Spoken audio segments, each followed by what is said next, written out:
ઈસુનું પુનરુત્થાન બનેલો બનાવ છે, પણ ઇતિહાસના સમયના ચોકઠામાં અને સ્થળના ચોકઠામાં નહીં ગોઠવી શકાય.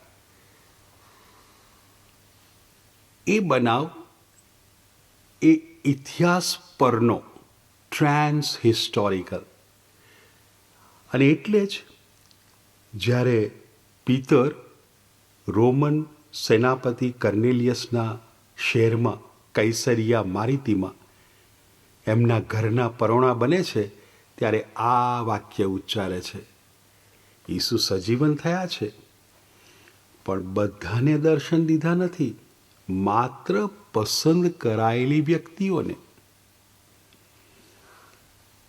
શુભ શુક્રવારે ઈસુનું મૃત્યુ એ બનાવ ઇતિહાસના સમયના ચોકઠામાં અને સ્થળના ચોકઠામાં ગોઠવી શકાયો. એટલે જે જનો એ યરુશાલેમમાં હાજર હતા, બધાણે મરતા ઈસુને જોયા. પણ પુનરુત્થાન પામેલા તો પાઉલ કહે છે વધુમાં વધુ 500. અર્થાત બનાવ ઇતિહાસની બહારનો છે, પણ બનેલો બનાવ છે. અને એટલે જરૂર પડે સાક્ષીઓની, જેમણે પુનરુત્થાન પામેલા ઈસુને જોયા છે.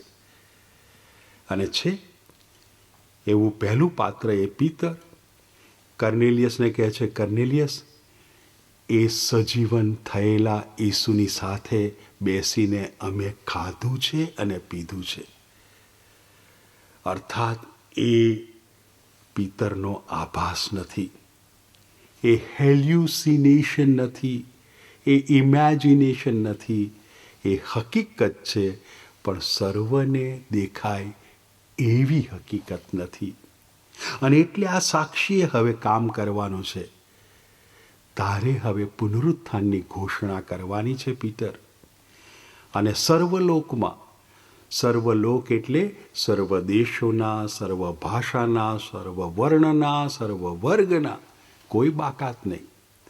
અને વાત વહેતી વહેતી વહેતી વહેતી ઠેઠ આપણા ગુજરાત સુધી આવી પહોંચી, આજથી 125 વર્ષ પહેલાં.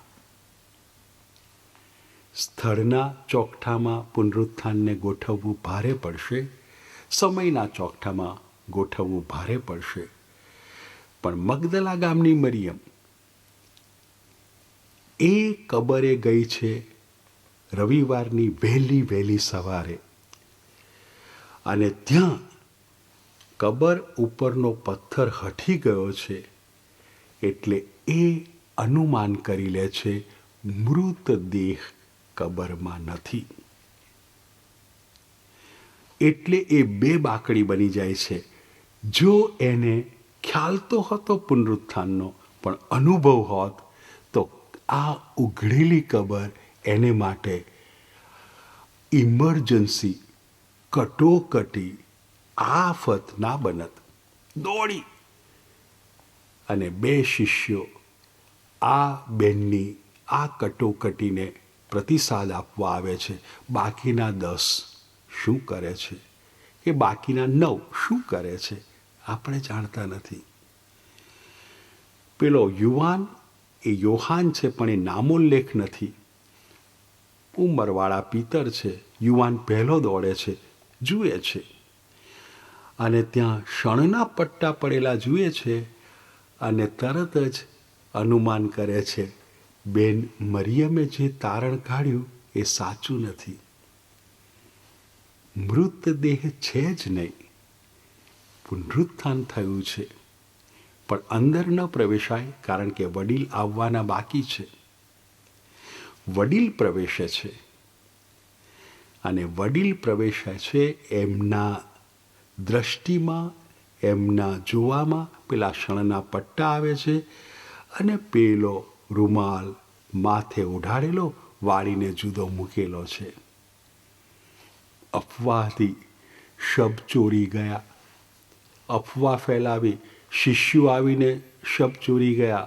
હવે ચોરનારને આટલો સમય વેડફવાની જરૂર લાગે ખરી? શણના પટ્ટા ત્યાં કાઢે, પેલો રૂમાલ વાળીને મૂકે. અર્થાત પીટરને થોડું થોડું લાગે છે કે પુનરુત્થાન થયું છે, પણ યોહાન તો માની જ લે છે.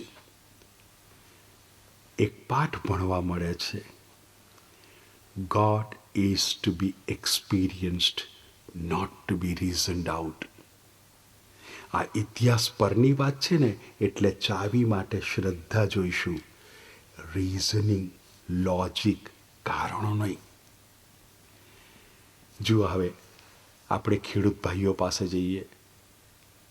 હવે થોડા સમય પછી કેરીઓ, આંબો વેડવાનો છે. એક આંબે 1000 કેરી લાગી છે.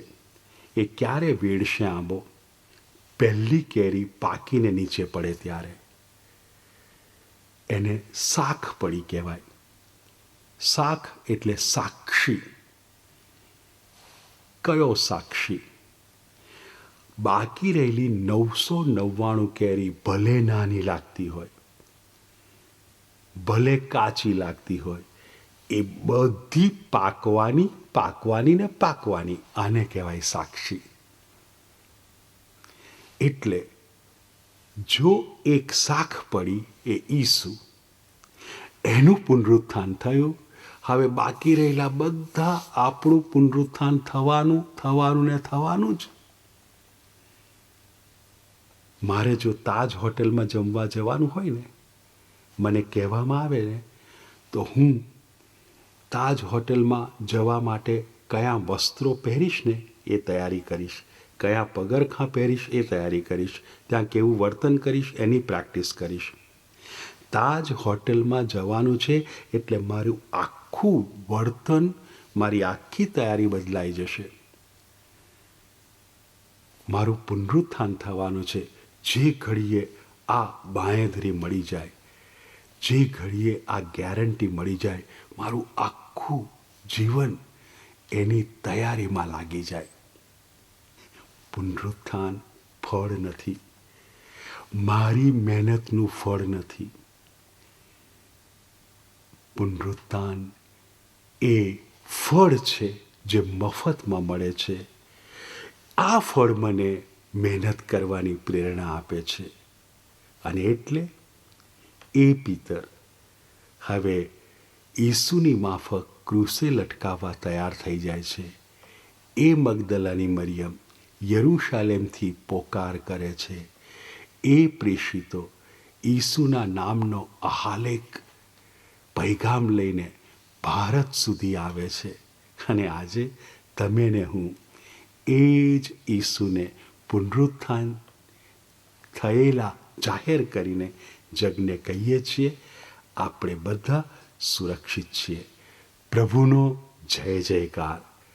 પ્રભુ તમારો વિજય, અમારો વિજય.